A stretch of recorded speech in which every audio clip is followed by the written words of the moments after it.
ya. Nggak apa-apa. Nggak apa-apa ya. Nggak apa-apa Edi. Bang Edi. Kita tahu siapa dong. Iya. Saya malu. Aurat. Bang Edi, welcome. Welcome to Lamtur, Bang Yadi. Akhirnya Bang ada Hasriyadi. Ya, YNWA. Liverpool, kita sama-sama nggak lolos 3 champion. Kita nggak lolos 3 champion. Nih yang lolos 3 champion, MU. Jadi ini menarik dong, ini menarik. Ini luar biasa sih, luar biasa. Lamtur kedatangan salah satu menurut gue ya, ini gue nggak peres lah ya, gue nggak lip service juga. Kalau nggak salah tuh Bang Hasriyadi tuh udah ada saat Kancil itu pertama kali di Professional League, bahkan ada di Jatinangor. Pada saat itu bener ya, pada saat Naim Hamid meloloskan tim ini karena gue ada di sana. Gitu. Jadi memang ini seru banget. Waktu itu sama SFC, sama kami ada bukan sih? Iya, kami ada.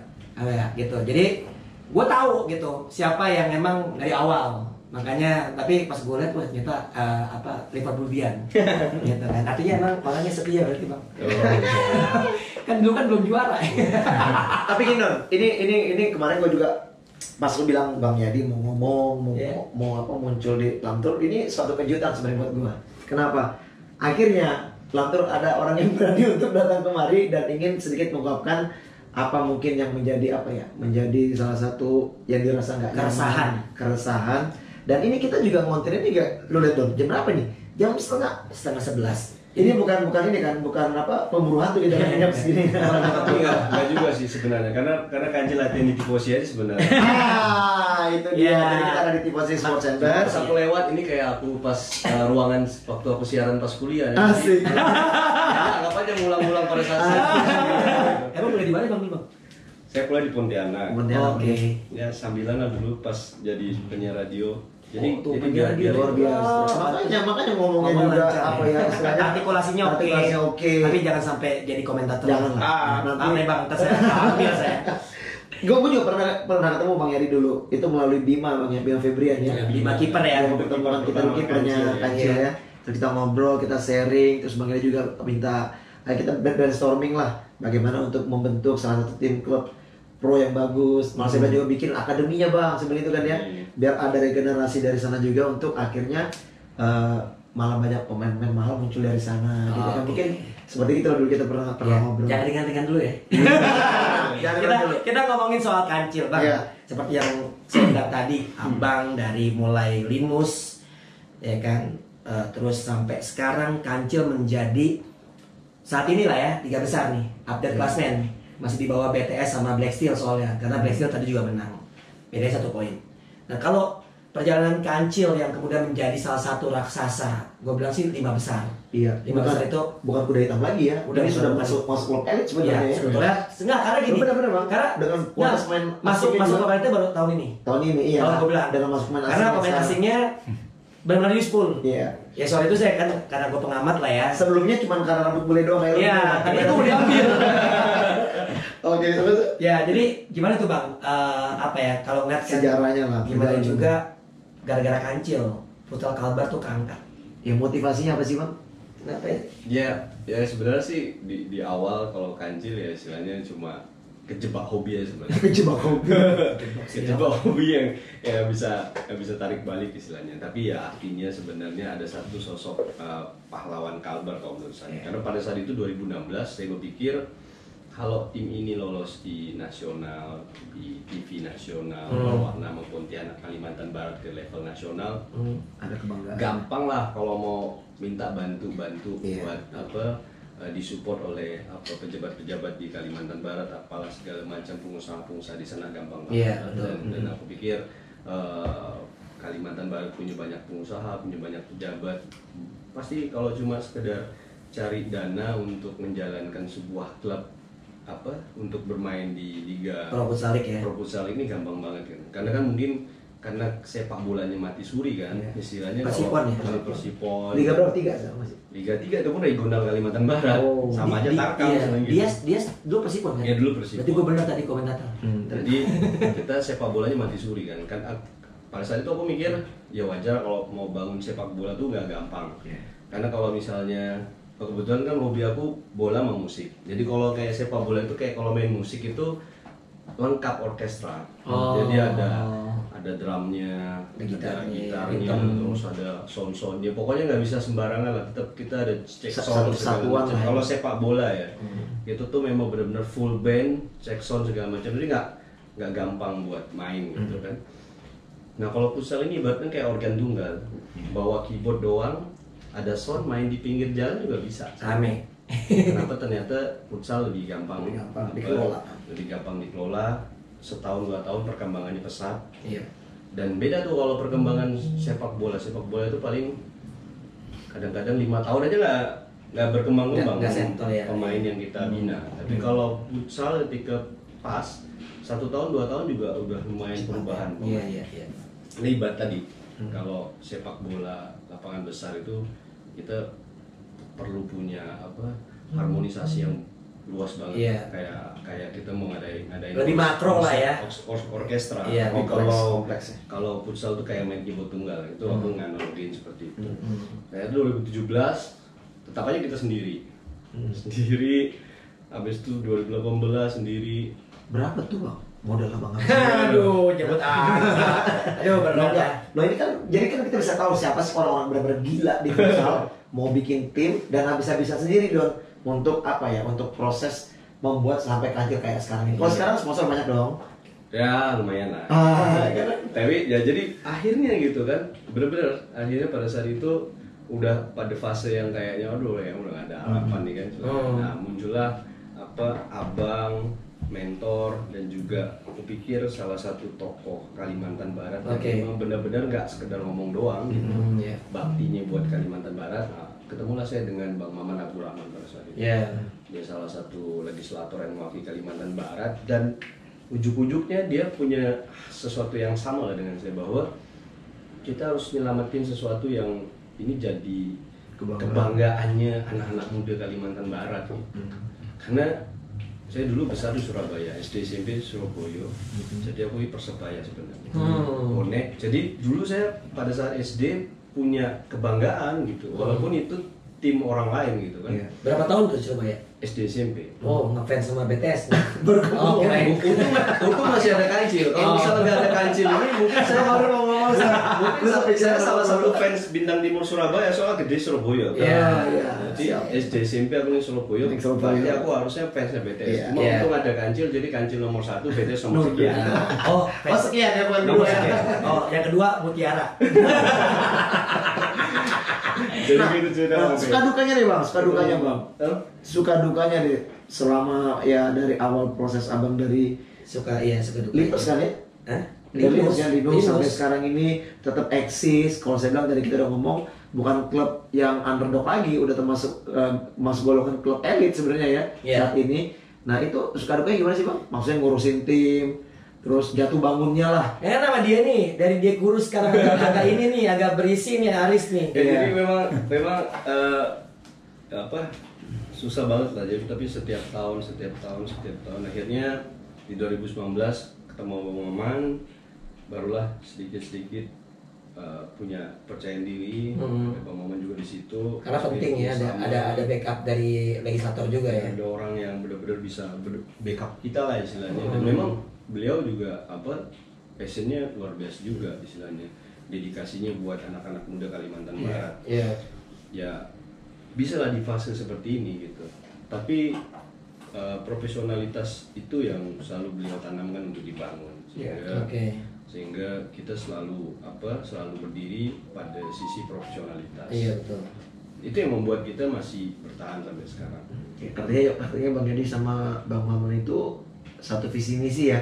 Saya lihat Bang Maman punya sesuatu yang memang benar-benar pengen punya karya lah buat anak-anak muda Kalimantan Barat. Dan beliau lakukan dengan penuh spirit yang luar biasa. Tapi sekarang presentasi pemain yang ada di Kancil sendiri berapa persen dari anak-anak putra daerah yang ada dalam tim? Joko, ini sempat dilema juga pada beberapa tahun belakangan ya. Maksudnya setahun belakangan ini lah ya. Artinya saya muncul dengan formula baru, hampir didominasi oleh pemain-pemain lokal segala macam. Akhirnya bertransformasi menjadi pemain-pemain yang sudah mulai tergerus lah lokalnya. Pada saat itu kan saya berpikir seperti ini, kalau bicara tentang local pride kepada saya, kita udah bukan lagi bicara local pride lagi nih. Artinya kita udah di fase yang punya akademi. Artinya apa yang Ganjil lakukan buat akademi adalah untuk pengembangan regenerasi pemain-pemain Kalbar. Tapi kalau kita hanya berpikir stuck kepada kebanggaan kepada lokal, itu nggak bisa juga jadi solusi buat kita. Dengan dominasi pemain lokal, tapi setiap tahunnya kita hanya bersaing di degradasi, ngapain juga? Hampir degradasi ya. Karena juga bicaranya kan sekarang profesional bang. Yang namanya tim profesional juga bukan berarti harus kita terus menuruti yang namanya keinginan publik harus banyak tradera, nggak bisa ya kan. Kalau emang ada yang bagus, kenapa tidak kan gitu ya. Tapi kalau jujur aku pengen banget ada pemain-pemain lokal yang bisa keluar gitu. Artinya beberapa pemain-pemain yang dulu aku lihat nggak punya apa-apa, yang aku pikir bisa jadi pemain timnas, memang dulu semangatnya Kancil ini adalah jembatan buat anak-anak muda Kalimantan Barat agar bisa main di timnas. Nah, 2 tahun Samuel Eko main di Kancil, setelah itu dia pindah klub ke Black Steel dan Bintang Timur Surabaya. Itu membuktikan bahwa Kancil ini emang benar-benar jadi jembatan buat anak-anak muda di Kalbar. Ada bakat. Dan aku selalu punya prinsip bahwa pride ya. Gak apa-apa, silakan kalau misalnya kau sekarang melakukan yang terbaik di Kancil. Kalaupun nanti tahun depan kau pindah ke klub yang lebih baik dan lebih hebat menurut kau dari Kancil ini, nggak apa-apa. Justru malah mendukung ya. Nggak apa-apa, benar-benar saya support. Makanya sekarang main tuh bukan untuk Kancil, dirinya. Mainlah untuk dirimu, ya kan? Orang tua, orang-orang yang percaya dengan bakat kau. Tapi tunjukkan di lapangan bahwa saat ini kau adalah pahlawannya Kancil. Supaya apa? Supaya ada tim-tim besar yang bisa melihat bakat kau, yang bisa menjanjikan lebih baik daripada Kancil. Kalau seandainya dia lebih baik daripada Kancil, ya silakan. Kan saya juga nggak mungkin nahan ketika ada pemain Kancil yang hebat, pemain Kalimantan Barat yang hebat masuk tim nasional, ketika dilirik oleh tim Spanyol, nggak mungkin saya tahan. Ya itu profesional gitu ya. Dan saya akan mendorong setiap pemain yang ada di Kancil untuk dia bisa ngupgrade dirinya. Nah, makanya sekarang lakukan yang terbaik, buat permainan yang terbaik, bukan untuk Kancil. Saat ini untuk Kancil, tapi kedepannya untuk masa depan kau. Setuju saya. Itu salah satu omongan seorang pembina ya. Makanya saya nggak kalau misalnya musim depan misalnya ada tim yang kau rasa lebih baik daripada Kancil, dan kita nggak cocok di sini, silakan. Tapi yang penting jadilah pemain yang punya attitude yang baik, punya respect kepada klub yang telah menemukan bakatnya, punya kesempatan, ada respect kepada klub dan kontrak kerja yang sudah kita sepakati. Di banyak kekurangan klub yang sedang menaungi kau sekarang, tapi itu semua adalah jalan kau untuk menuju yang lebih baik lagi, lebih tinggi lagi.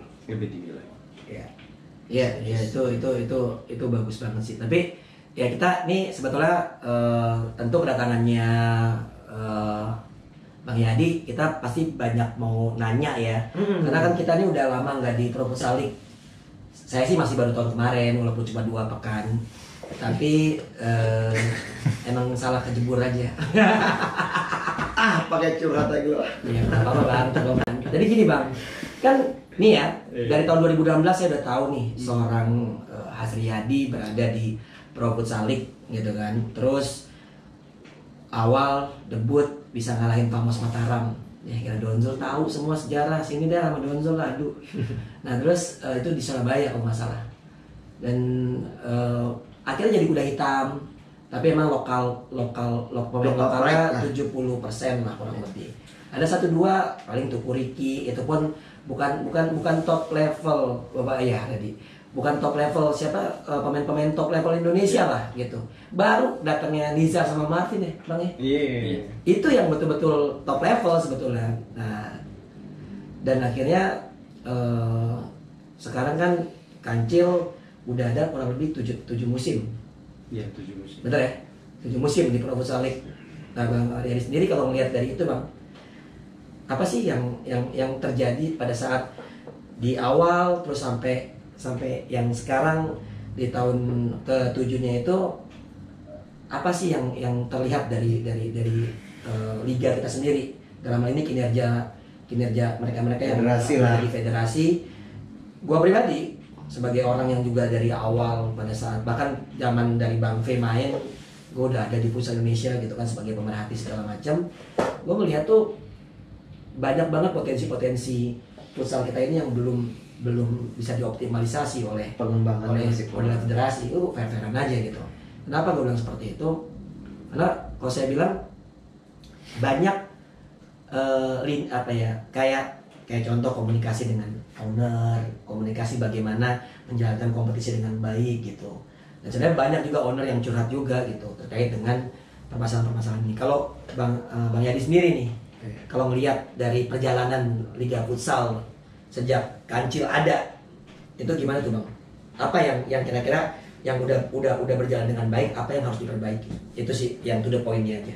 Kalau yang pertama sih saya apresiasi lah dengan federasi yang istilahnya setiap tahunnya selalu mencoba untuk lebih baik lagi gitu. Nah, kalau saya sih melihat federasi berhasil lah sementara ya, berhasil dalam menjalankan liga ini lebih baik daripada sebelumnya. Artinya memberanikan diri dengan menggabungkan liga menjadi full kompetisi. Lalu juga kita melihat, dan itu penting juga sih sebenarnya. Saya pikir sih federasi ini hanya orang yang menuntun kita ini, klub-klub ini. Nah, federasi mau kayak gimana pun, tapi kalau isinya federasi, isi klub-klubnya ini nggak profesional dan nggak ada kata orang tuh gile-gilenya, itu juga nggak bakal maju. Betul, setuju. Jadi kalau owner klub atau klubnya sendiri nggak punya respect, nggak punya profesionalitas, dan nggak punya kegilaan, dan nggak punya istilahnya sinergi yang baik antara satu tim dengan tim yang lain, membuat kompetisi ini memang benar-benar sportivitas dan fair play, federasi ini juga nggak bakal kelihatan kinerjanya. Karena yang membuat kompetisi ini bagus adalah ketika klub-klubnya ini memang benar-benar menjunjung tinggi fair play dan sportivitas.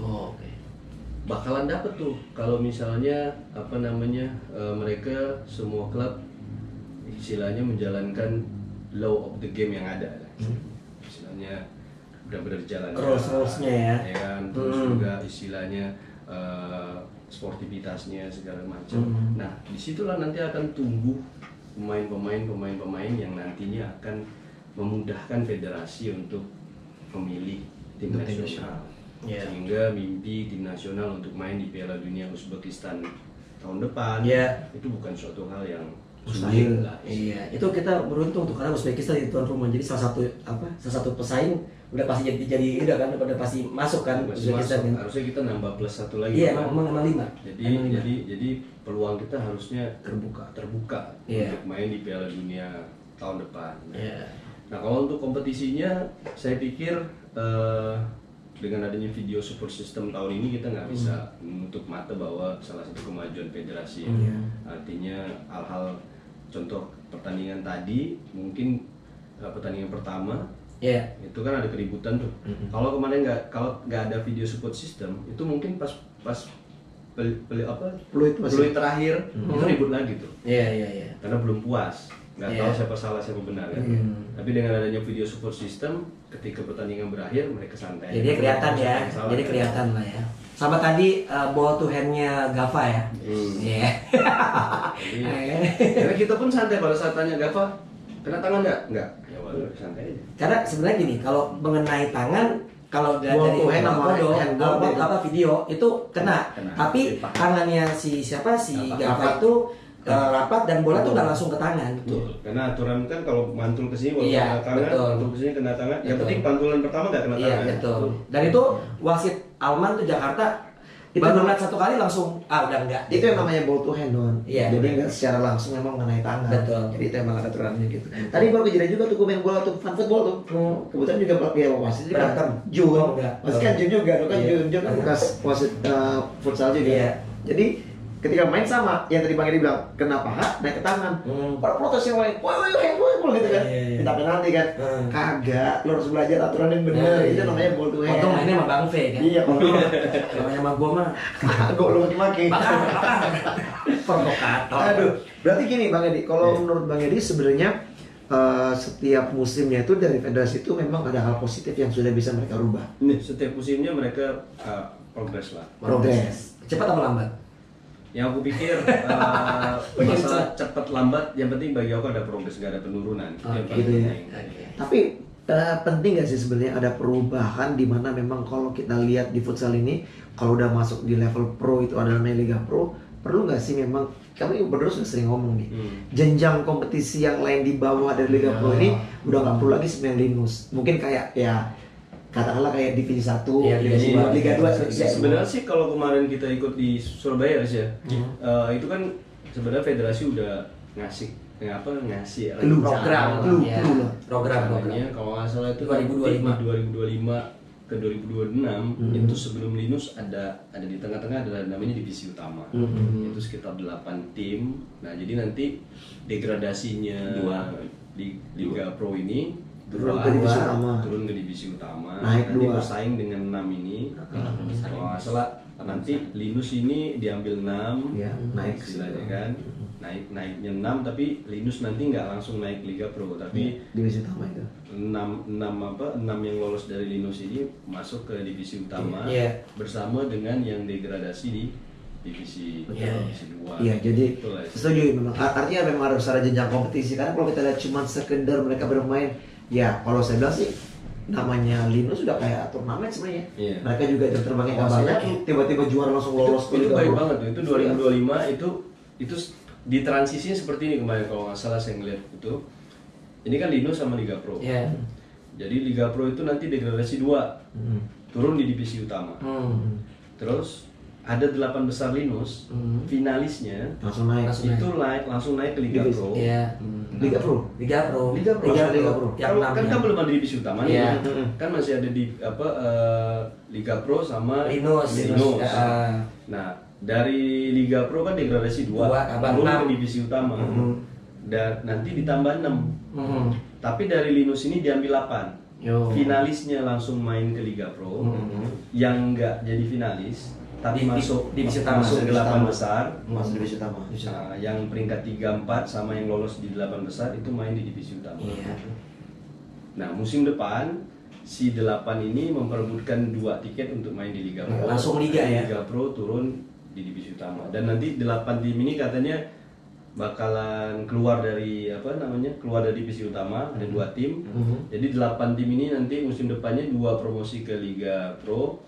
Peringkat 7-8 turun ke Liga Nusantara lagi. Nanti finalis Liga Nusantara hanya dapat lolos ke divisi utama. Ya, kayak gitu sih. Oh, berarti tetap tiap tahun akan cuma 8 ya Liga 2-nya. Iya, masih seperti itu. Sayang sih. Bagus sih, tapi ya buat gue ya sebagai pelatih gitu kan. Itu kan nggak menyerap tenaga kerja ya. Benar dong. Nah, sebenarnya realistis aja. Jadi samakan dengan Liga Pro-nya 12 tim gitu. Malah lebih 2. Lebih banyak. Malah wilayah barat, wilayah timur, 12 wilayah barat, 12 wilayah timur. Jadi divisi utama lebih banyak, lebih baik. Kalau bisa juga di divisi utama yang sekarang kan 12 ya. Kalau bisa itu 14. Jadi ntar yang degradasi cuma 2 tapi yang lolos 4. Supaya nanti ya ini kan namanya ini ya. Maksudnya gini. 12 itu menurut saya terlalu sedikit saat ini. Kenapa? Karena kita tahu bahwa nantinya juga akan seleksi alam kok, klub-klub yang udah nggak mampu. Kadang-kadang akhirnya nanti berkembang. Kalau kompetisi dikemas dengan baik sebetulnya nggak akan jadi masalah buat setiap klub. Contoh misalnya, ya udah kalau emang agak berat untuk akomodir untuk kayak home away segala macam, udah kita sistem CID kayak IBL. Tapi kemasannya kan sekarang kan udah agak mendingan nih. Udah dapat e-board kan, sekarang kan belakang gawang. Sebelumnya kan nggak dapat e-board. Cuma dapat 64 juta ya kan, tapi kalau kancil mah enak lah, 2 hari aja 300 juta aja mah masuk lah gitu kan. Ya, gua kan ngitung berapa di jumlah gitu kan, tiket, harga. Tapi kan gimana juga yang namanya second city itu akan sangat sangat penting. Sebuah pertandingan level nasional itu akan ramai. Di Jakarta kenapa sepi? Karena Sabtu Minggu orang punya pilihan, mau ke mall, mau kemana pun, mau ke puncak, mau ke Bandung segala macam. Itu mereka bukan jadi pilihan gitu buat mereka untuk nonton futsal. Makanya sebetulnya teman-teman yang ada di Second City itu memang harusnya futsal itu banyak di Second City menurut saya. Karena dimana juga itu akan rame. Kita di Jogja aja sepi kok. Ya sekarang di Jogja orang mau ke Jogja nonton futsal. mendingan ke apa sate kelatak gitu kan atau kemana kek Sarkem Haris. tapi menarik Bang Yadi, jujur tadi dengan intonasi yang enak, emang mantan penyiar ya, mantan penyiar radio emang gitu. Ini radio sonora nih Bang. Pokoknya radio yang bagian pengantar tidur. Tapi yang pasti Bang Yadi, kalau saya pribadi kalau ngelihat apa ya namanya daerah itu kan luar biasa lah, udah tahu lah atmosfer Pontianak kayak gimana lah, udahlah kita tuh kayak lebarannya futsal kalau kesana gitu. Tapi di satu sisi juga sarana dan prasarana. Ini gue kadang suka sedihnya gitu. Kalian tuh punya yang sangat luar biasa. Apalagi kan Yadi kan juga ada di inilah ya di level pemerintahan mungkin atau dekat dengan level pemerintahan. Bisa lah gitu ya. Mudah-mudahan lah gitu. Gue nggak tahu, katanya gubernur yang dulu katanya ngejanjiin stadion. Tapi kan kita tahu semua orang kan bisa janji ya. Untuk lunasin kan agak susah. Tapi kalau melihat dari itu, dengan potensi besar futsal Kalbar dengan adanya Kancil di sana dan ada Radit juga. Untuk kedepannya tuh Kancil sedang ada apa ya? Ada planning nggak sih untuk ya minimal merenovasi si Pangsuma biar karpet AFC tadi bisa masuk misalnya gitu. Karpet AFC tadi. Iya, gitu. Apa tuh Riz? Oh gila. Ini kita mau nunjukin ya. Ini tadi. Nanti kirim ke gue ya. Tadi hari ini kita hari ini udah ada peletakan batu pertama nih. Jadi istilahnya hari ini kita ada peletakan batu pertama. Oke. Jadi ini nggak disetting nih kita ya? Oh enggak. Nggak disetting tadi pertanyaannya ya, karena gue juga belum tahu jawabannya tadi. Bener ini nggak setting. Jadi tadi Pak Gub ada meresmikan gedung olahraga terpadu. Waduh. Ini posisinya di sini, Pangsuma di sini. Oh nggak jauh ya? Di lokasi Pangsuma juga. Sama. Di sekitaran Pangsuma itu. Namanya Gor Terpadu. Ini mungkin akan selesai di akhir tahun dan awal tahun ini. Cepat tuh. Tapi yang lebih harus diinfokan lagi.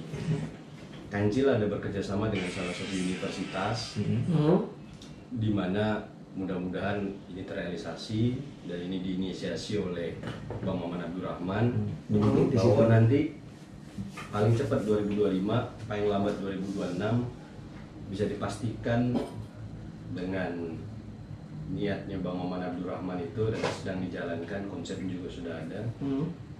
Mungkin Kancil adalah satu-satunya tim di Gapro yang punya gor sendiri. Di kampus itu ya. Di kampus itu.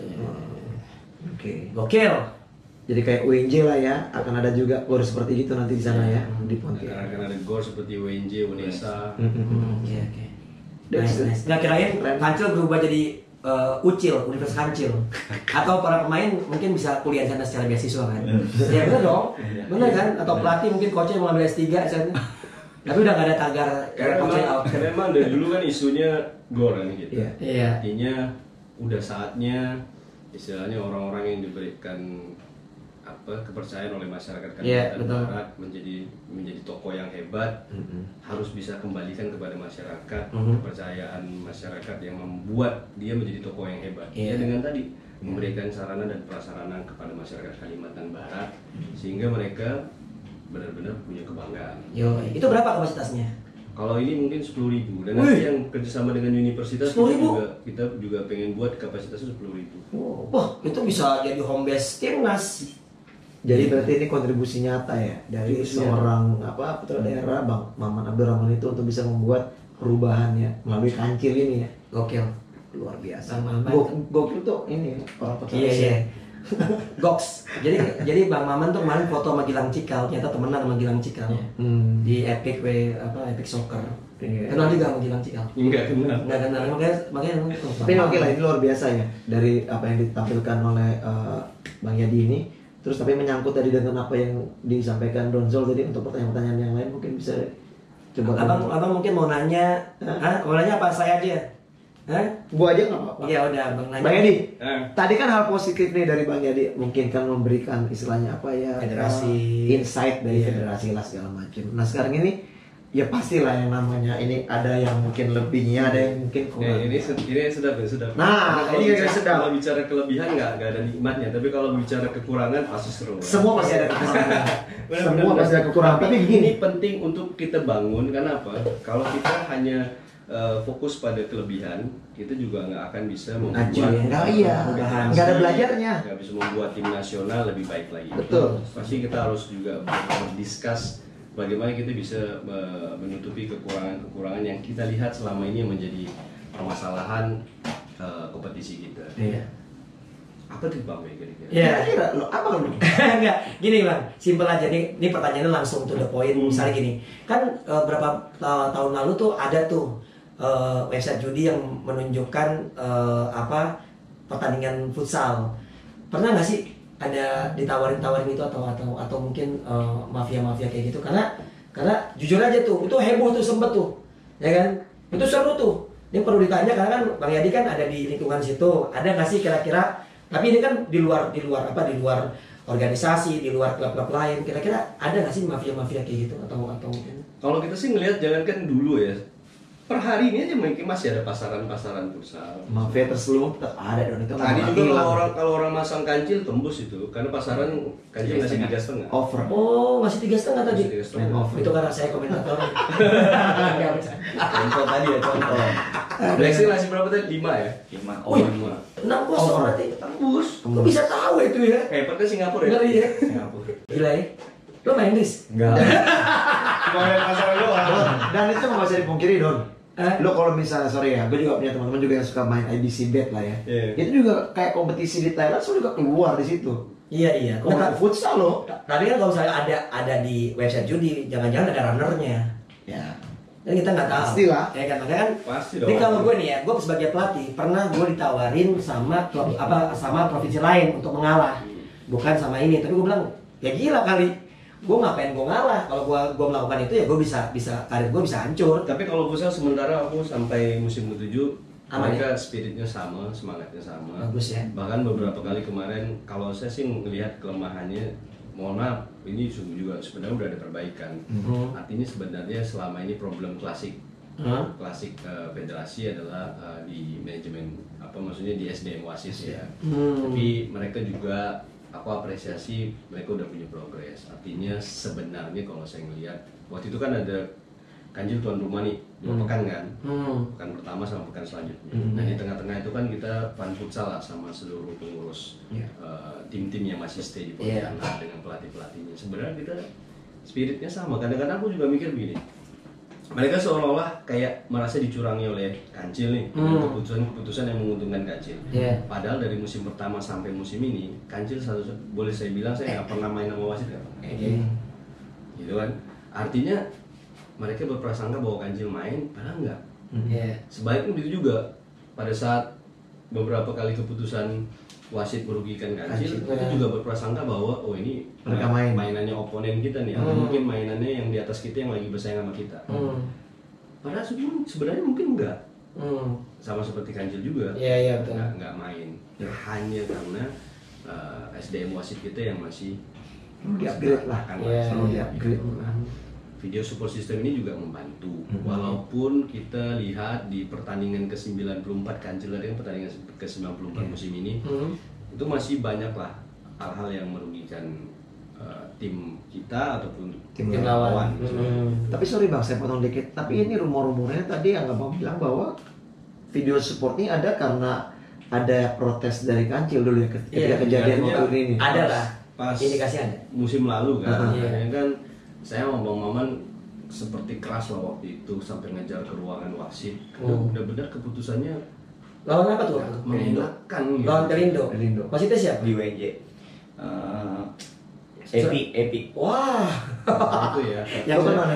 Kasih. Yang pernah tanya sama Saya sampai bukan. Jadi pada saat itu kita nggak tahu perasaan seperti apa, tapi saya sama Mama langsung ke Pak Haritanu, kita menyampaikan suara kita bahwa nggak bisa juga setiap kesalahan wasit itu hanya hanya murni karena Human error. Oh iya salah, saya minta maaf ya. Karena ketika dia minta maaf, ketika memang sebenarnya keputusannya itu salah, kan skor nggak bisa dirubah. Kalau misalnya ketika kita klarifikasi mereka bilang oh iya salah, oh berarti tadi kemarin nggak jadi 2 sama, tetap menang Kancil 2-1. Tapi kita nggak ada masalah, nggak perlu kita nuntut keadilan segala macam karena ternyata nilai kita yang 0 bisa jadi 3 poin kan. Betul. Tapi kan ternyata setiap keputusan wasit hanya dihukum oleh Komdis, tapi sedangkan nilai kita kan juga nggak berubah. Hasil akhir nggak berubah. Iya. Nah, haruslah pada saat itu karena keputusannya benar-benar sangat merugikan Kancil, makanya harus ada sistem federasi ya harusnya untuk meningkatkan kualitas wasit. Pertandingan. Harus ada reward dan punishment. Artinya ketika wasitnya bagus, kita support nih istilahnya ada reward tambahan buat mereka segala macam sehingga mereka nggak perlu diiming-imingi sesuatu kan. Dan kita juga masih percaya bahwa walaupun mungkin wasitnya membuat keputusan yang buruk, tapi bukan karena niat dia ingin mengeluarkan human error, karena memang human error atau karena memang SDM-nya pada saat itu lagi posisi yang nggak pas buat dia lihat lah. Tapi kan biasanya posisi nggak pas buat dia lihat itu bisa merugikan tim yang sangat-sangat berdampak panjang gitu. Makanya ketika itu terjadi dan kita bisa melakukan banding segala macam, harus ada punishment ketika memang ada benar-benar sangat kesalahan lah ya, yang fatal lah yang sangat. Nah, akhirnya berulang kembali di putaran kedua ketika kita lawan Pendekar. Dan akhirnya main di mana tuh Bang? Itu main di mana kita Pendekar? Di Jogja. Nah, pada saat itu udah nggak bisa nih. Artinya kalau kayak gini terus muter-muter terus kayak lingkaran setan kan terus betul. Kita terus yang harus memahami wasit. Oh ya udahlah wasit human error, wasit human error, terus gitu terus ya gitu kan. Harus ada langkah dari federasi untuk membuang prasangka kita kepada wasit. Betul. Nah, salah satu langkah yang saya apresiasi oleh federasi adalah video support. Karena sedikit banyak video support system ini membuang prasangka kita. Setuju. Salah satu hal yang positif di antara beberapa hal yang belum positif itu adalah video support system itu. Siapa yang positif? Ya, COVID udah Bang, nih tadi kan Bang V juga udah bilang hal-hal negatif tadi saya bilang udah soal mafia atau judi atau apapun. Nah, terkait dengan kan saya sendiri kan pernah lah di liga gitu kan. Di liga terus manajemen klub-klub yang notabene bisa dibilang tidak fair sama pemain, ada terus juga masalah kontrak lah ya. Masalah kontrak, Bang Yadi juga sebagai manajemen tim sama pemain seperti apa gitu. Apakah juga ada pemain yang bandel? Kan juga ada tuh pemain yang misalnya double kontrak, ada tuh pernah kejadian tuh pernah dikontrak ini terus tiba-tiba di sana juga gitu segala macam. Nah, itu ada nggak sih Bang pengalaman yang notabene gitu lah. Terkait dengan kontrak kan pasti berkaitan juga dengan klub lain ya. Betul. Nah, klub lain ini kan kita banyak lah dari zamannya Pelindo dulu juga yang dominan misalnya pelatih timnasnya atau manajer timnasnya dari mana gitu kan, semua di situ gitu kan, pemain itu Pamos juga Pak Ali dulu pernah nelfon saya dan saya tawarin jadi pelatih timnas manajer timnas gimana dan ambil lah Pak gitu. Senangnya kan kalau bapak bisa dijagain dari apa ya, dari hal-hal negatif ya kan gitu kan segala macam. Orang biasanya kan agak segen ya kalau misalnya klub itu kenapa jadi manajer timnas aja? Nah itu kan kembali lagi kan. Jadi ditawarin ya. Ini kan menarik kenapa? Karena sebenarnya futsal kita terkait dengan manajer timnas itu mundur kayak zaman dulu di mana manajer timnas itu diambil dari klub ya Bang. Iya. Zaman dulu juga gitu. Walaupun sempat diambil sama BTN dan sempat bagus sebetulnya, tapi BTN itu badan timnas. Bahkan mungkin ini juga ya, tersirat gosip juga bahwa ketika timnas itu dimanajeri oleh salah satu pemilik klub juga, maka yang namanya tanggung jawab dari federasi itu untuk membiayain TC segala macam itu tidak ada lagi dan itu ditanggung semua oleh manajer timnas. Iya. Ini kan gosip yang sebenarnya ini kan kayak bola panas dan rahasia umum malah kan, kayak misalnya pada saat dulu zamannya Pak Ari ya kan, Famos TC dibawa semua ke sana ya kan. Terus sekarang misalnya main di Surabaya juga TC Seno, macam Putri ya kan, seperti gitu. Jadi ini mungkin yang menurut saya mungkin apakah benar ini rumor-rumor seperti itu Bang, yang abang ini sebagai abang sebagai pembina di Kancil ini udah mengetahui pastinya lah hal-hal seperti begini. Merasa nggak bang? Merasa. Kalau itu sih begini, kita cerita tentang kontrak tadi ya, artinya kontrak. Kalau saya kan berpikir seperti ini, memang banyak kekurangan juga, makanya biasanya saya kadang-kadang dalam menghormati kontrak itu biasanya kita dari awal kalau misalnya ada sesuatu yang apa yang menjadi kewajiban kita sulit untuk kita lakukan kepada pemain kita biasanya ngomong dari awal. Itu kayaknya agak telat-telat gitu.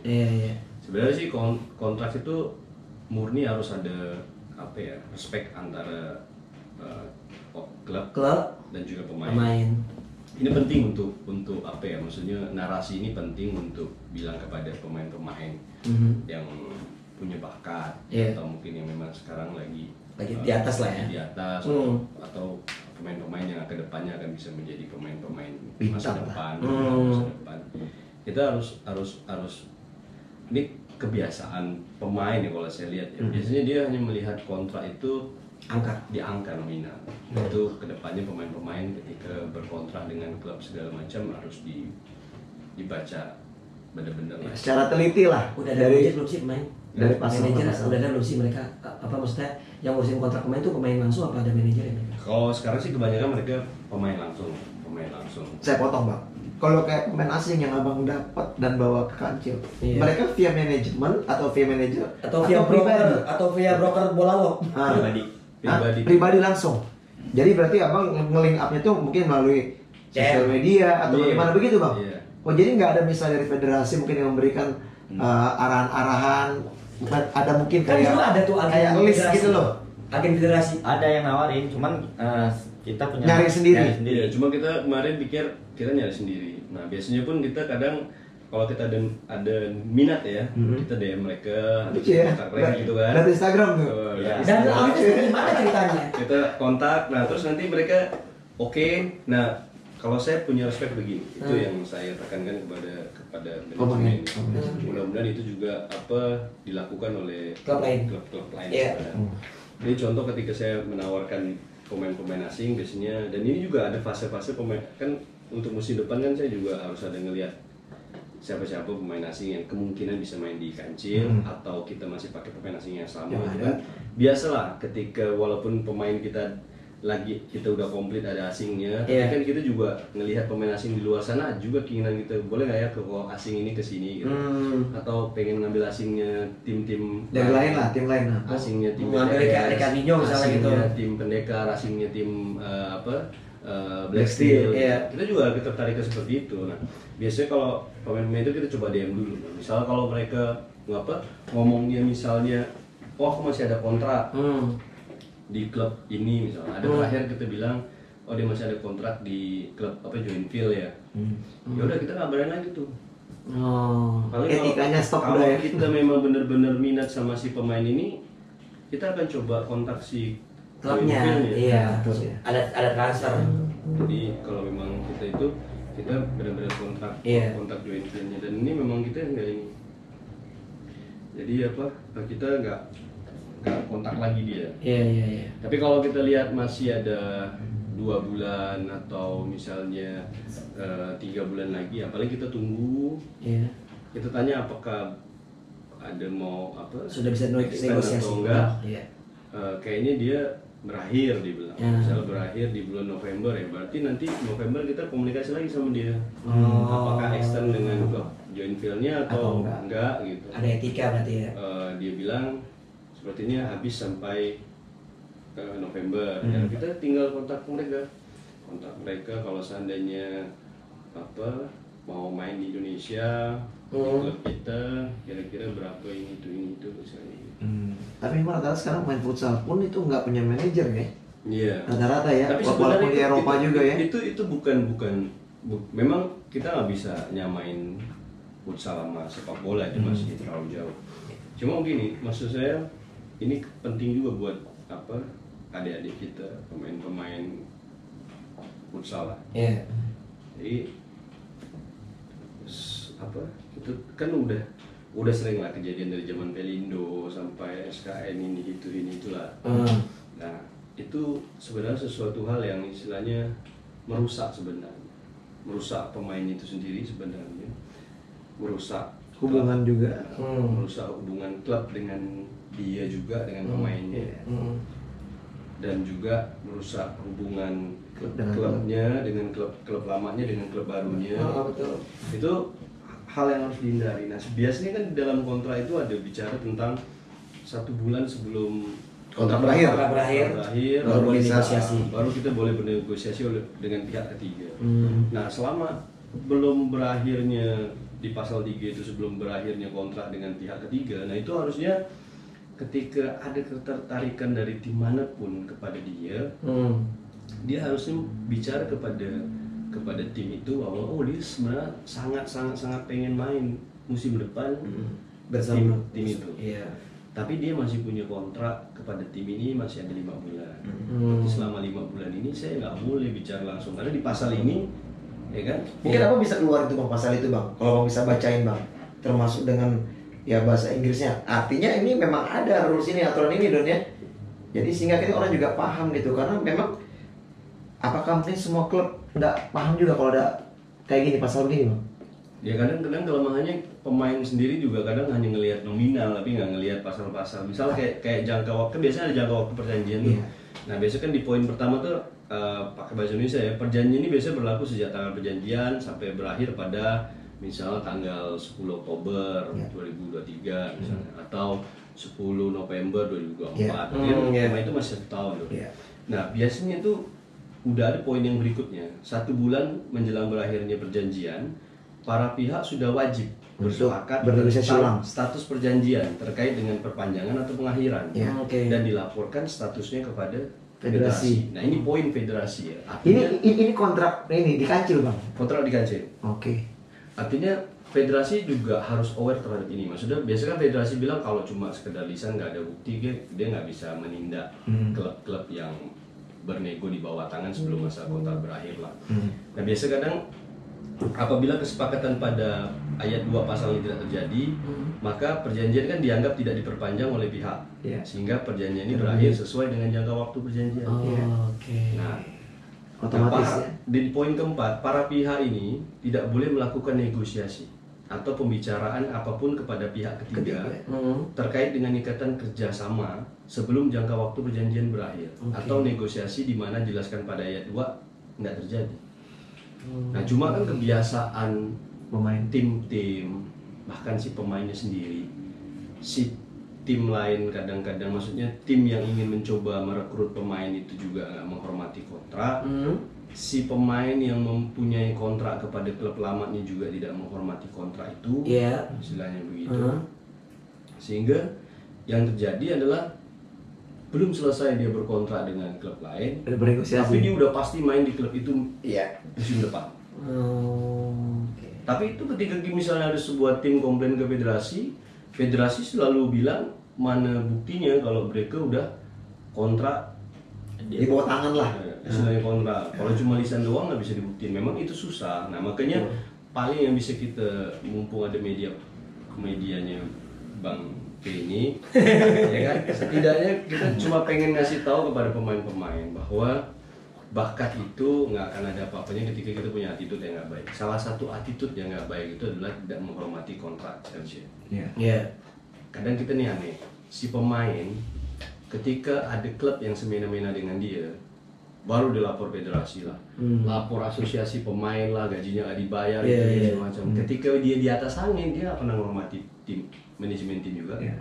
Ketika dia dalam performa yang bagus, semena-mena dia belum berakhir kontrak, dia udah deal-dealan sama tim lain, udah pasti main musim depan ke tim itu. Ini kayak curhatan, ini curcol kayak ini, kejadian di ini kayak ini. Dalam arti kata ini penting, kenapa? Buat biar sehat. Kalau bagi Kancil sih sebenarnya nggak ada klub yang nggak ada pemain yang lebih besar dari klub ya. Kebetulan saya fans Liverpool, jadi nggak ada klub yang lebih besar dari tim. Berarti pemain besar karena nggak klub. ada pemain yang lebih besar daripada klub, nggak ada. Iya, berarti pemain itu besar karena klub. Pemain itu besar karena klub. Walaupun Gerrard ya. Jadi harusnya pemain tuh bisa respect kontrak. Yang paling utama, dia harus tanamkan ke hatinya, aku nih harus respect kepada klub lama aku. Karena kalau tanpa kontrak buruk dia nih, kontrak murah dia nih, atau kontrak yang tidak sesuai dengan keinginan dia, seperti kayak klub dia yang yang berikutnya yang bisa bayar dia 10 sampai 100 kali lipat, dia nggak akan bisa ada apa-apa loh. Iya, Nggak akan dilihat orang loh. Karena nongolnya dari klub yang pertama hargai dulu nih kontrak yang ini nih. Orang yang istilahnya membayar kau dengan segala kekurangan. Hormati dulu, lihat dulu nih, oh aku masih kontrak 5 bulan. Di pasal ini aku baru boleh bicara seminggu setelah bayar kontrak, sebulan sebelum bayar kontrak. Tapi kalau saya mau tanya Bang, kalau Bang Yadi di klub Kancil sendiri Bang, berapa jangka waktu biasa kontrak yang selalu untuk pemain 1 tahun kah, 1 musim kah, atau ada yang langsung 2 tahun kah? Beda-beda. Ada yang 2 tahun, ada yang cuma 12 bulan, ada yang 10 bulan gitu. Tapi tetap setiap kontrak itu karena kontrak kita pun mengadopsi dari regulasi federasi dan regulasi FIFA, biasanya tetap ada pasal jangka waktu perjanjian. Tapi semua kontrak tetap harus ada. Betul. Berarti kalau misalnya ini abang juga nge-adopt dari federasi, artinya semua klub juga harusnya mengerti dong, paham dong dengan pasal kayak begini. Gitu. Tapi kan tapi kerap terjadi juga. Kerap terjadi ini kan bukan karena ketidakmengertian, bukan karena ketidakpahaman, tapi karena tidak ada respect tadi dalam diri kita kepada kontra ini gitu.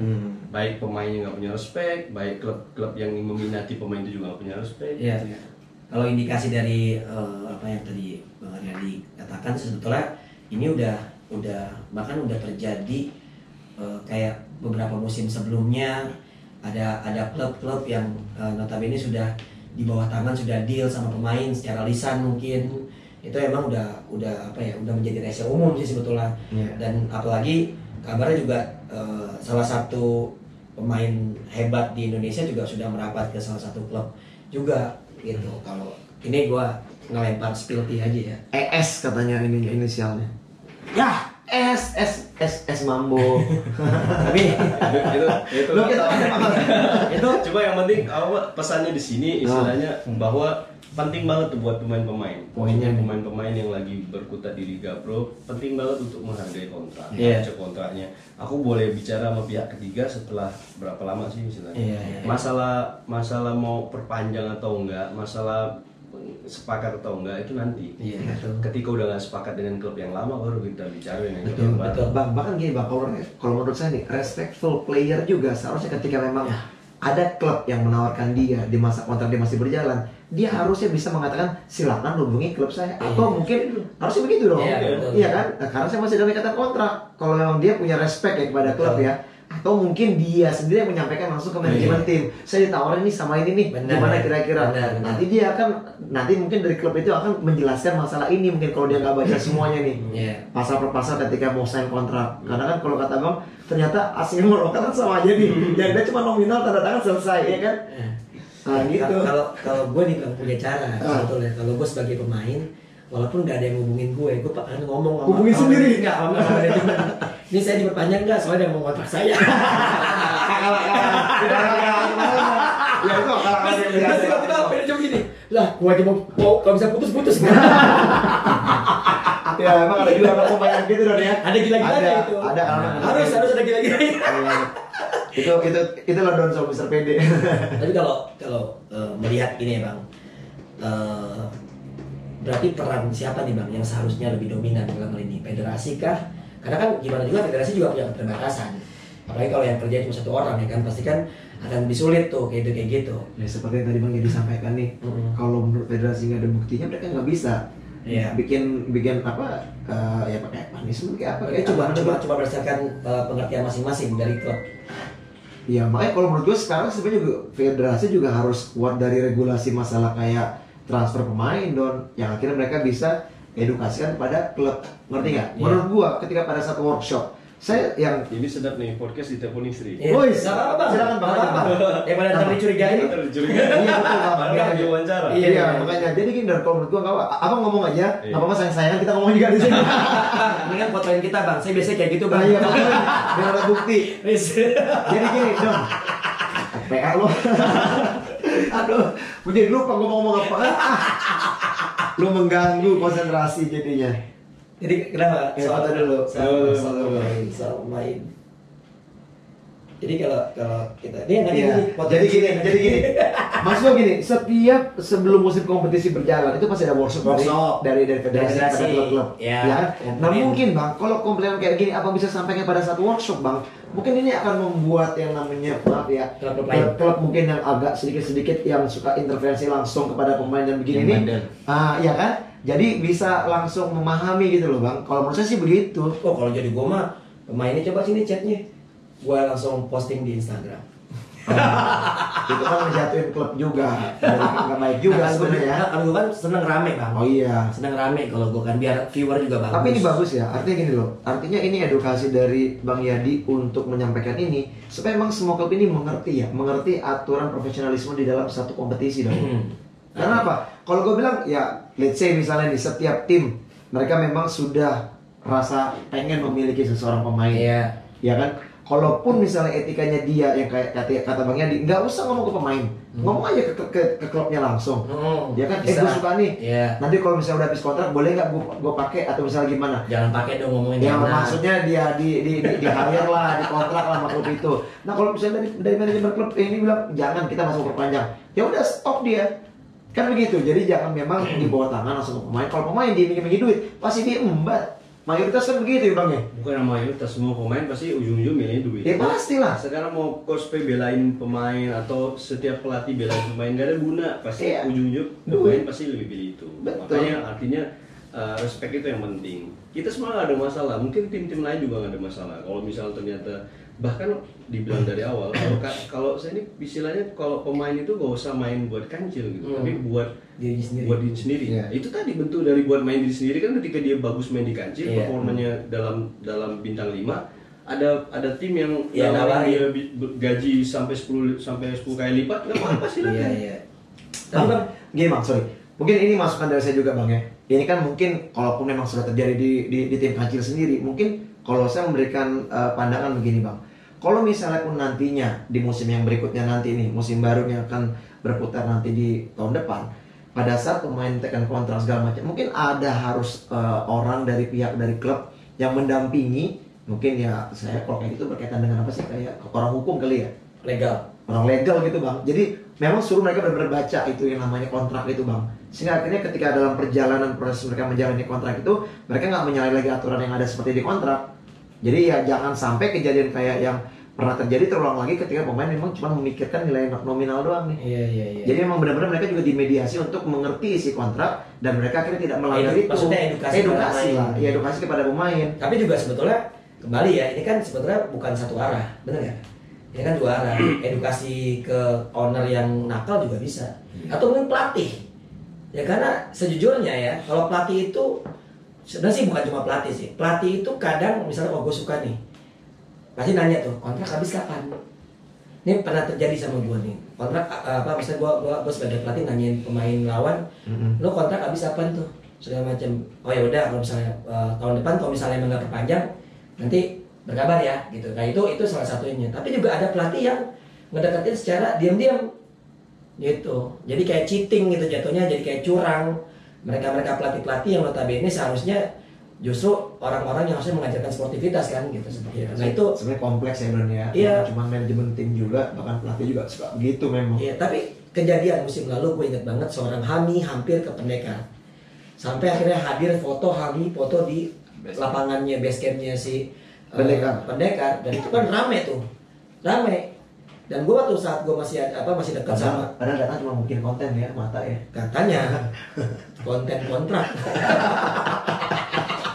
Tapi pada saat itu anak buahnya Atan namanya Eki yang melakukan posting gitu kan, itu langsung rame gitu karena kan memang ketertarikan seorang Atta Halilintar kepada Hami saat itu memang kelihatan banget gitu. Tapi akhirnya gagal semuanya dan Hami bertahan di kontrak tadi lagi. Iya betul. Tapi sebetulnya gini, sebetulnya ya kalau gue pribadi ya, ini pandangan gue. Pada saat Hami berangkat juga itu salah. Menurut gue ya. Dalam hal tidak etika sama kontrak gitu. Enggak, etika Bang. Gimana juga kan itu kan dalam situasi pertandingan kalau nggak salah di UNJ. Kalau nggak salah ya. Dan itu mereka tuh baru selesai pertandingan terakhir. Dan itu seharusnya kan lo kalau emang lo mau pengen cabut, lo chill aja dulu, santai aja dulu gitu kan. Ya, tapi kembali lagi ini kan mungkin tadinya karena mumpung lagi di Jakarta silaturahmi, tapi ternyata ada foto yang beredar. Wah sekarang mah ngeri. Netizen ya. Ngata mah banyak. Iya. Buset yang DM gua kalau misalnya bang nih ada masalah nih, kenapa nih pemain gua? Kenapa? Mas ada beberapa lagi ya poin-poin yang harus kita angkat besok ya minggu depan ya.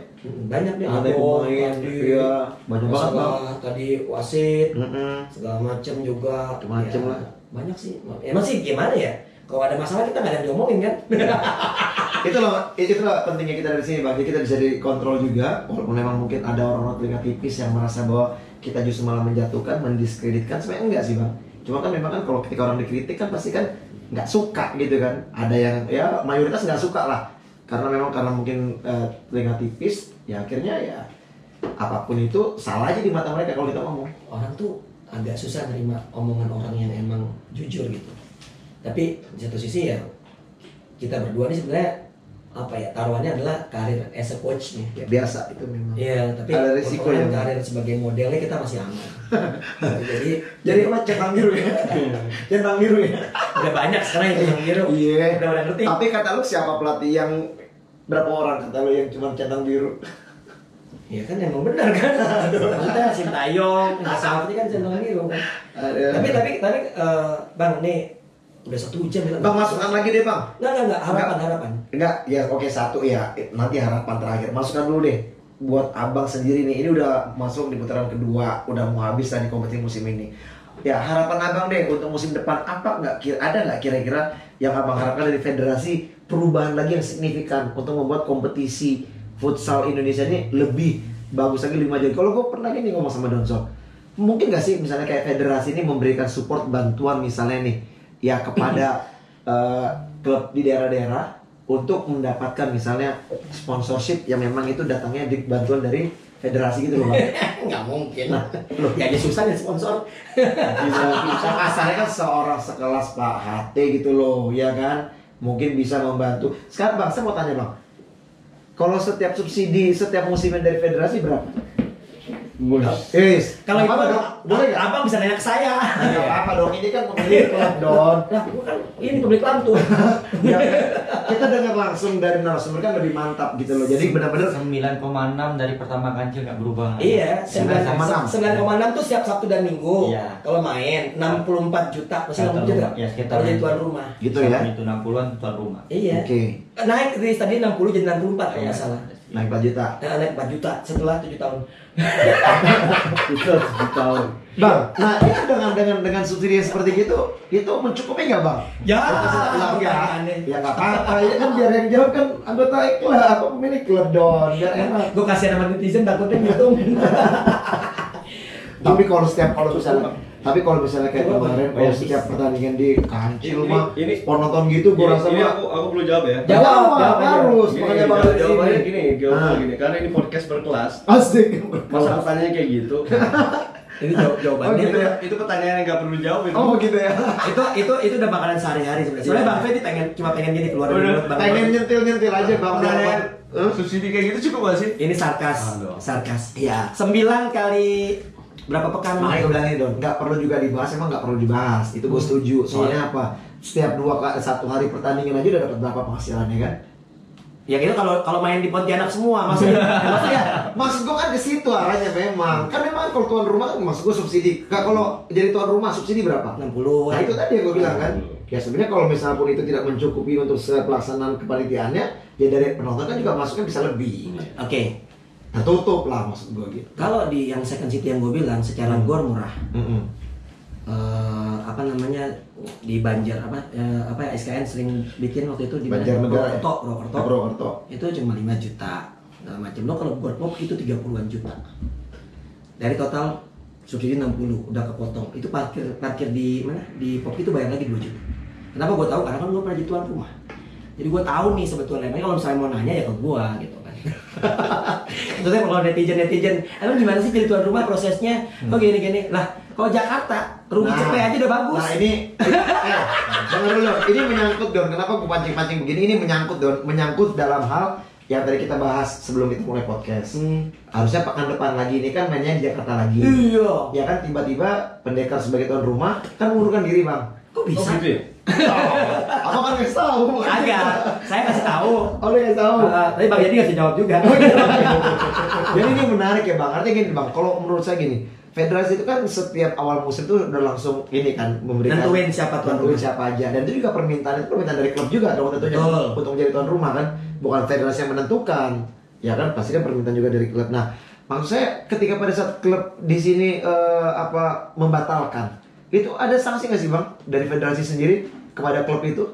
Harusnya harus ada sanksi, tapi saya pikir federasi sekarang agak ini ya udah mulai bagus banget lah kinerja. Saya yakin kalau emang benar rumornya batal, ya harusnya si tuan rumah itu yang tuan rumah pertama dan bahkan tuan rumah yang mengajukan itu, ya harusnya tahun depan tidak boleh mengajukan lagi ya, karena kan dengan paling enggak konsekuensinya punishmentnya adalah tahun depan, musim depan nggak boleh ngajuin tuan rumah.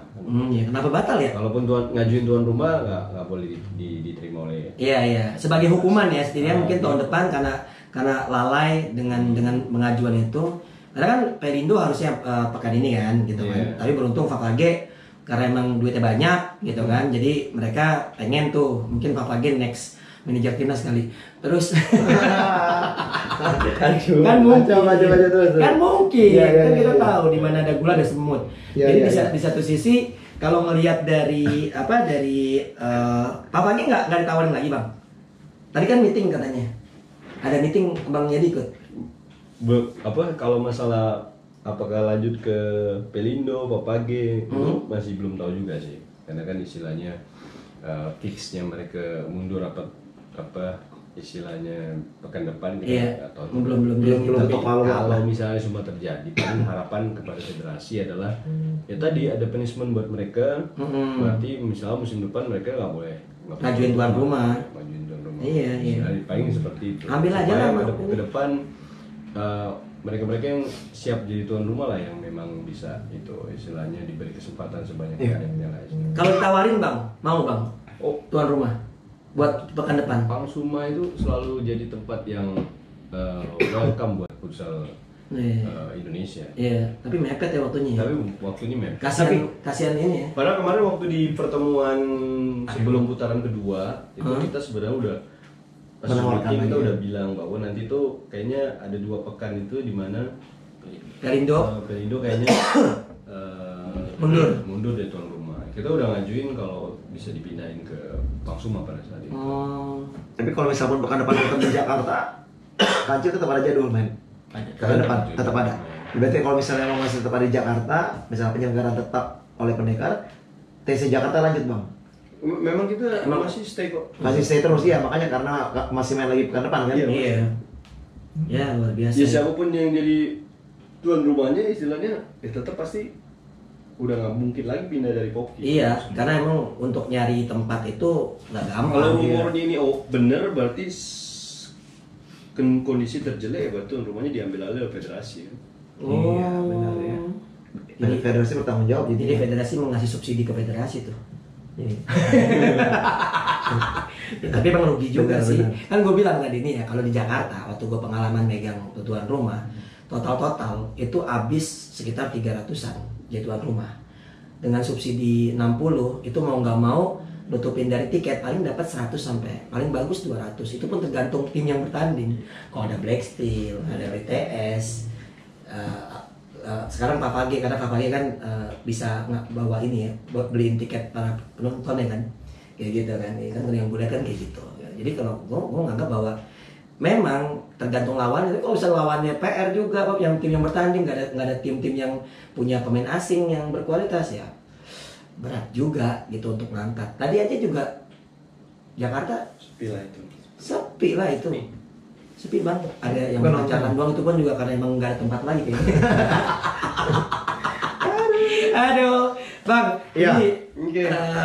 Ini makin malam tapi sebetulnya luar biasa sih ya kita sharing ini, ngobrol ini luar biasa sih. Ini juga buat Bang Yadi juga hadir di sini. Ini salah satu kejutan yang pertama, yang kedua juga akhirnya berani speak up mengenai apa yang dirasa oleh seorang ya istilahnya yang mengurus futsal dengan hati ya. Dari awal dari Lino sampai sekarang eksis terus. Sudah 7 tahun Bang ya? Iya. Sudah 7 tahun gitu kan. Dari saldo ATM keluar banyak. Tapi yang begini Don, yang menariknya begini Don, dari awal cuman sebagai kuda hitam sekarang bisa eksis mungkin masuk di 4-5 besar. Udah belang. Udah bilang juga. Tapi dengan tidak ya jor-joran untuk mencari pemain yang dikontrak. Iya. Ini kan menurut gua ini bagus ya. Sponsornya banyak Bang. Iya. Buset berderet itu. Makanya ini kan pancingan juga, apakah mungkin nanti nextnya musim depan abang mau jor-joran untuk beli pemain grade A-nya bang, atau beli biar pemain. akhirnya ya. Ini gini, kalau Tapi terakhir ya. tunggu bang, sabar. Nggak mungkin abang target ikut udah selama 7 tahun abang nggak mau juara. Iya. Iya kan? Abang cuma berharap untuk runner up doang kayak abang bilang tadi nih. Berharap nanti bisa menjadi runner up-nya BTS dan bisa lolos untuk ke AFF, ya kan? Itu emang awal-awal lah. Ya, tapi biasanya kan kalau setiap pemilik klub, orang yang mengelola, kan pasti kan tujuan akhir itu pengennya selalu ya juara dulu Don. Kayak gitu. Abang gimana bang? Ya kalau sebenarnya sih blueprint kita 2024 juara. Jadi musim depan juara. ya. Saya punya kontrak dengan Kocoy beserta blueprint yang ada. Jadi makanya itulah bentuk respect kontrak dalam arti kata kontrak saya sama Kocoy bukan hanya sekedar tentang nominal, tapi ada blueprint yang sudah dibaca oleh Kocoy, apa yang jadi keinginan saya, apa yang dengan segala kekurangan saya, apa yang diminta Kocoy mungkin saya bisa coba penuhi. Nah, ketika itu semua sudah kita penuhi, ketika itu semua dengan segala keterbatasan bisa kita sanggupi, Kocoy bisa buat apa nih terhadap blueprint yang udah saya kasih. Outputnya harus jelas ya, dengan juara itu. Jadi, nah di blueprint itu juga nggak ujuk-ujuk saya langsung kayak gini targetnya. Jadi di blueprint itu memang targetnya saya memang 3 tahun sama Kocoy. Dalam arti kata saya punya target blueprintnya itu 2024 juara. Artinya itu dari 2022, 2023, 2024. Salah satunya adalah permintaan dari Kocoy adalah mendatangkan Marvin dan Nizar. Nah, saya datangkan Marvin dan Nizar dan beberapa pemilihan memang pemilihan pemain didominasi oleh saya gitu. Bukan saya mencampuri urusan Kocoy dalam kepelatihan, saya nggak pernah mencampuri, tapi hobi ini mendorong saya untuk memilih pemain. Bahkan saya lagi pengen daftar ke federasi, jadi talent scouting federasi. Waduh. Saya tuh itu tugas saya. Tapi bang, gini bang, sorry nih bang, kalau saya sedikit mungkin ini kata dari seorang pelatih mungkin bang ya. Kalau misalnya ya let's say di Liga 1 pun pernah seperti itu, ada kejadian lah ya. Ketika salah satu pelatih ya sebutlah si A gitu ya, dia menunggangi tim di mana memang tim itu sebenarnya udah ada pemain yang memang dipilih oleh manajemen. Ketika tim itu gagal, pelatihnya itu lepas tangan, ngomong ini bukan pemain pilihan saya, ini pilihan dari manajemen. Nah itu sebenarnya jadi bumerang nggak sih bang buat abang ketika abang juga harus gini karena saya bukan tipikal orang yang ujuk-ujuk milih. Ya kan saya hobi bola, saya main bola, tahu lah pemain yang bagus istilah gitu. Boleh saya bilang karena penglihatan saya lah seorang Samuel Eko bisa menjadi pivot andalan timnas. Iya. Kalau nggak waktu itu saya lihat, mungkin Samuel nggak akan pernah dikenal seperti sekarang dari Arsekon ya, Arsekon. Dari sepak bola. Dia main di Arsekon, dia juga main sepak bola di Tarkam. Saya lihat dia punya potensi yang bagus lah untuk mengisi hasil kancil untuk lolos di Jatinangor pada saat itu ya. Nah artinya saya kadang memilih pemain juga istilahnya ngobrol nih sama Coach Roy. Aku pikir pemain seperti ini bagus. Kadang ada dua pemain yang kita berdebat, nggak setuju lah. Misalnya pada saat itu aku pengen ngambil pemain ini, dia bilang enggak bang, pemain ini bagi saya terlalu kecil, nggak cocok, posturnya segala macam. Nah aku punya argumen sendiri, begini kelebihan-kelebihannya gitu ya. Begini. Akhirnya pemain yang dia bilang kecil itu tadi menjadi besar, paketan utama. Paketan utamanya dia. Oh gitu. Siapa tadi yang main kecil? Amar. Hah? Kickback gitu lah. Abang kan ngerti nih ya, tadi kan transfer abang main football manager juga ya? Nah, enggak, itu ya bener kan? main juga. Bener, saya ada pemain bagus. Seperti yang kick ya. Tapi memang benar juga sih ya. Jadi kalau memang akhirnya pemilihan itu memang ada diskusi antara bang dengan pelatih, saya pikir itu ya itu bagus, fair. bagus. Tadi asumsi saya itu apa memilih sendiri dan menyerahkan langsung pemain yang ada Ini kepada pemain ya pemain. gitu. Ini udah ada pemain nih, udah lu urus dari pemain. Nah, saya pikir begitu. Sepak bola masih ada tuh. Kita debatkan. Oke, kalau misalnya menurut saya dia punya argumen yang memang Masuk akal juga. masuk akal dan ya bisa saya paksakan ya enggak. Iya, oke. Iya, karena kan tetap ya keputusan di tangan pelatih. Sifatnya tadi Bang Yadi sendiri kan lebih mengarahkan lah ya, seperti itu. Ya, karena tactical pelatih kan harus sesuai dengan kriteria pemain yang direkrut dan Kebetulan kan saya tipikal yang istilahnya kata orang, saya juga ngelihat oh ini kelebihan dan kelemahan coach selaku pelatih seperti ini begitu. Karena saya sedikit paham aja, karena saya hobi nonton juga, juga istilahnya. Ya memang paham lah, ngerti lah, artinya setidaknya kita kan juga ini lagi pemain nih ya, siapa yang kecil ya? Ardian Kaspari kecil, Revani Salut yang dari Giga masih di bawah, tadi lawan sama-sama Lampung, bener ya? Sama juga kayak ambil asing itu semua tim pelatih kita cari tuh videonya, menganalisa squadnya Oh gitu. Pemain asing juga dianalisa kalau semua. kalau pemain asing untuk mendapatkan dia punya CV dan termasuk videonya, Nah, itu tuh. lewat apa? Lewat ini juga. Kalau Mas Gava, gue lihat main di Chonburi, gue nonton. Nah, kalau ini Daniel Alves, jujur ya dong, cerita dong. Ini kayaknya Bang lanjut aja sampai jam 4 Bang. apa? Lu penasaran sama Daniel Alves? Ini daging ini soalnya nih. Jadi itu ini daging. jadi itu pada saat itu kan kita akhirnya memang benar-benar butuh pivot ya. Butuh pivot. Nah, ini bukti kalau pada saat itu saya ketika mengambil Daniel Alves itu banyak yang kontra. Ya nganggap saya bego banget, mau pemain kayak gini nggak cocok buat Liga Indonesia. Beneran loh. Tapi pada saat itu tuh saya ngelihat Instagramnya bahwa dia bakalan main di Liga Brazil. Saya buka YouTube tuh, live. Pada saat dia tanding itu dia main jam 3 subuh. Waktu sini ya, betul. Pikir saya udahlah sambil nunggu subuh kan lihat dia main kan. Ini benar nih pemain nih. Larinya juga lambat gitu kan. Tapi akhirnya saya ngelihat ini pemain kalau saya bawa ke Indonesia bakal jadi role model pivot baru.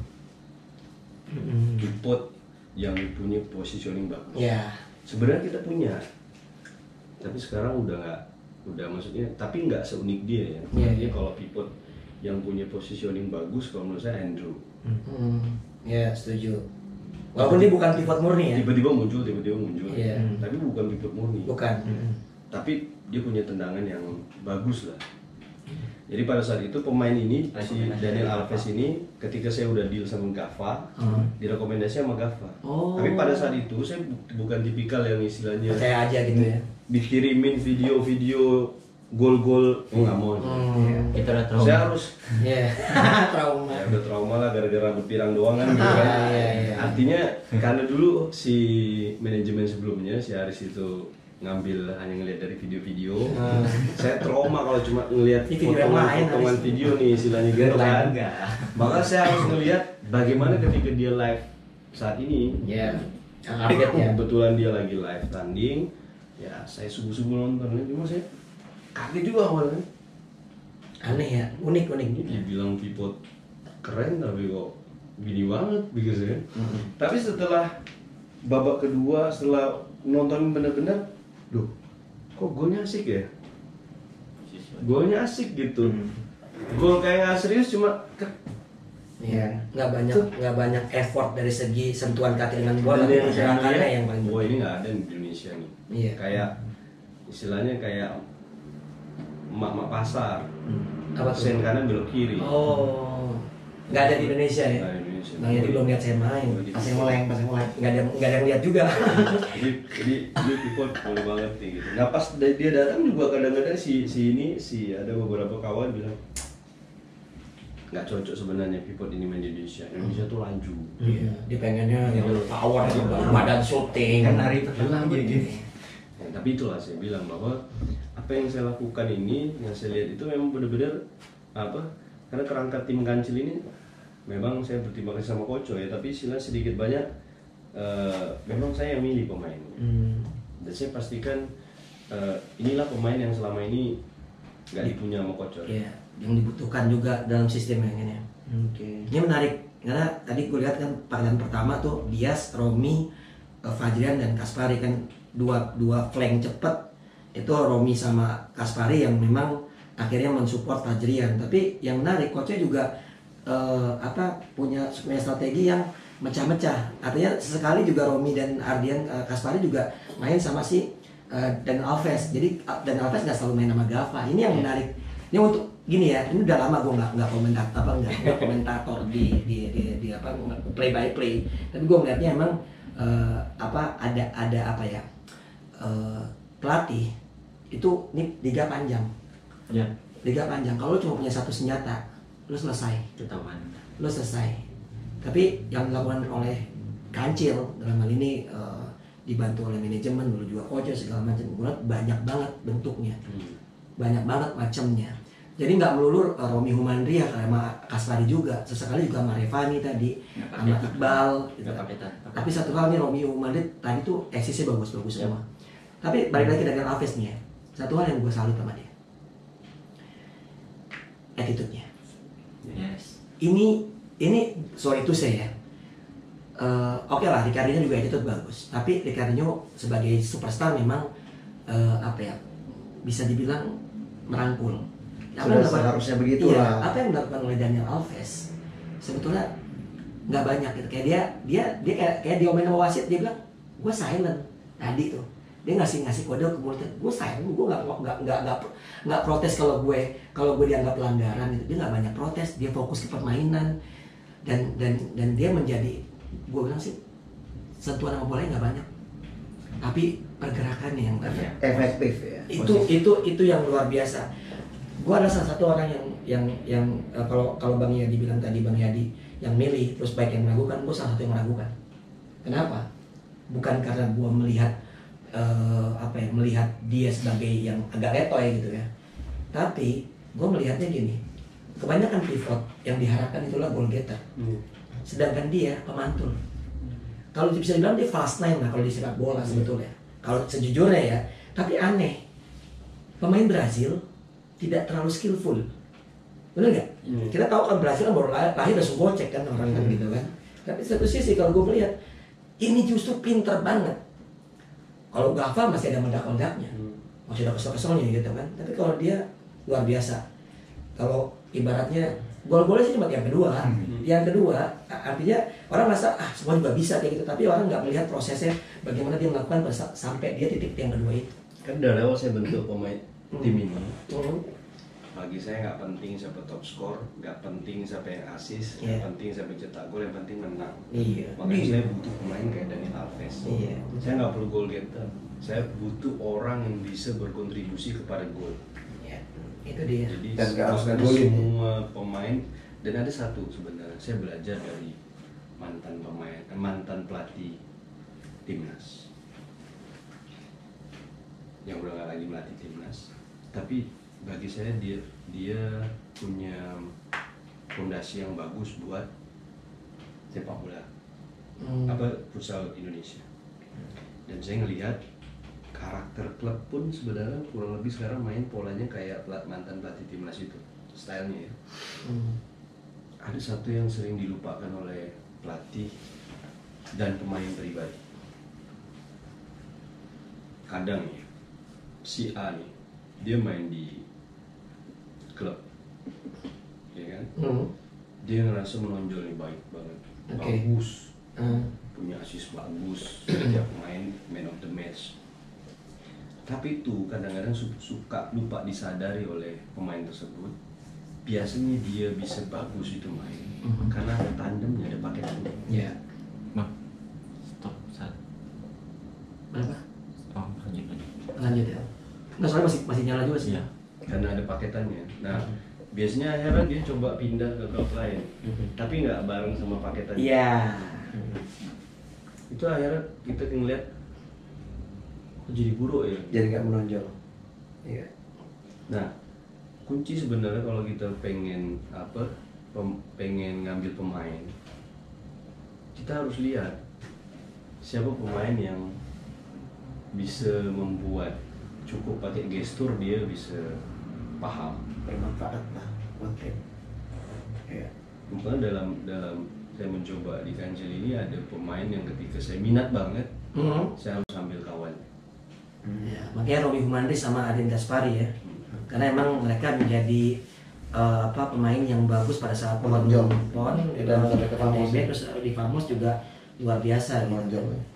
Ya gitu. Ya memang harus seperti itu. Kalau gue bilang di futsal itu bukan soal ngambil pemain-pemain terbaik dari berbagai penjuru, tapi bagaimana chemistry-nya itu emang udah ada. Futsal ini bicara chemistry sebetulnya. Nah itu ini pelajaran lah ya. Ini menarik ya, karena ada kan pemilik klub yang juga pelatih, ini ada pemilik klub yang juga talent scouting ya. Iya, karena kan ada pemilik itu dong, ada kan Reja, Giga kan jadi pelatih kan. Mungkin gitu. Setiap ini orang punya bakat masing-masing kan. Iya, cuman karena kesibukannya nggak sempet melatih. Tapi emang betul. Kita pernah jadi talent scouting Pokari ya, bertiga sama Andi Irawan ya. Gue juga kaget kenapa gue kepilih gitu kan, karena mungkin butuh sisi modeling kali di situ. Tapi satu sisi ngeliatnya memang gini, sebagai talent scouting, gue sebagai komentator aja, udah gue bisa ngeliat, gue bisa ngebaca apa yang dilakukan Kocoy. Kadang kalau ngeliat tuh jadi kita tuh bisa menganalisa kan. Oh, mainnya kayak gini nih. Tapi emang tadi Kocoy tuh banyak banget amunisinya. Sampai kalau saat komentator gue bilang tuh bang, bahwasanya ya ini Kocoy beruntung mendapatkan materi pemain yang akhirnya memudahkan Kocoy untuk melakukan berbagai macam hal. Lo mau main 3-1, lo mau main 4-0, lo main. Tadi kan gol-gol itu kan banyak kan bahkan coming from behind. Ingat yang nyetak gol banyak kan pemain anchor. Iya. Gitu. Jadi sukses tuh siapapun yang main yang cetak gol. Ya bukan ya artinya semuanya terlibat. Tadi aku bilang sama waktu itu akhirnya aku bilang sama Kocoy, ketika aku dapatkan pemain-pemain yang aku pikir karena musim lalu kita nggak terlalu maksimal, dan aku tahu kelemahan Kocoy di mana. Kau bilang sama Kocoy, ini pemain yang udah aku sign, si A, si B, si C, si D, si E, si F, si G, si H, ada 8 pemain. Kalau saya jadi pelatih futsal, saya bilang tuh, nggak ada alasan saya nggak bisa main pakai strategi apapun. Seperti itu loh saya bilang. Pas berarti. Ini pemain yang udah saya sign nih, mau kasih kau nih. Kalau aku jadi pelatih futsal, nggak ada alasan aku nggak bisa main pakai pola apapun. Strategi dan taktikal apapun. Jadi artinya aku udah kasih kau 2 pivot, tambah 1 pivot 20. Di flank kanan kau punya banyak pilihan, di flank kiri kau banyak pilihan, di anchor kau punya banyak pilihan. Dengan kualitas yang bagus ya. Penjaga gawang kau punya banyak pilihan. Tambah asisten yang aku pikir semuanya punya attitude yang baik, semuanya punya spirit yang luar biasa. Karena untuk menggantikan isu local pride, ya kan, yang selama ini menekan saya bahwa kenapa nggak ada local pride, saya menggantinya dengan isu oke, kita cuma separuh ya pemain lokal, tapi mereka pemain yang di luar dari lokal ini punya spirit yang sama. Artinya tim ini punya spirit Kalbar, punya spirit nasional, punya spirit Brazil. Jadi satu, main buat Kancil, itulah yang dilakukan. Iya, bisa terlihat sih dari netizen yang kalau misalnya signing kontrak, ngeliat di Instagram, oh pemain lokalnya mana, bla bla bla segala macam ya. Biasalah itu pasti ada pro dan kontra. Ya awal-awal musim aja sih. Iya, tapi kan setelah membuktikan kan semua kan akhirnya tergerus sendiri kan, kayak gitu. Dan sebenarnya waktu kontrak sama Coach kan 3 tahun ya, itu di kontraknya itu ada ini nggak klausul untuk mancing? ada ya. Bahkan saya bilang 2024 itu strike-nya harus ngangkat piala. amin. Strike-nya itu piala tuh. Itu nggak boleh gaya. Kocoy mancing. Macam begitu loh ya. 1,5 jam. Tapi ini luar biasa. Jadi ini bukannya kita nggak mau ngobrol lagi. Tadi kan sama-sama Pintu gerbang ditutup. Enggak.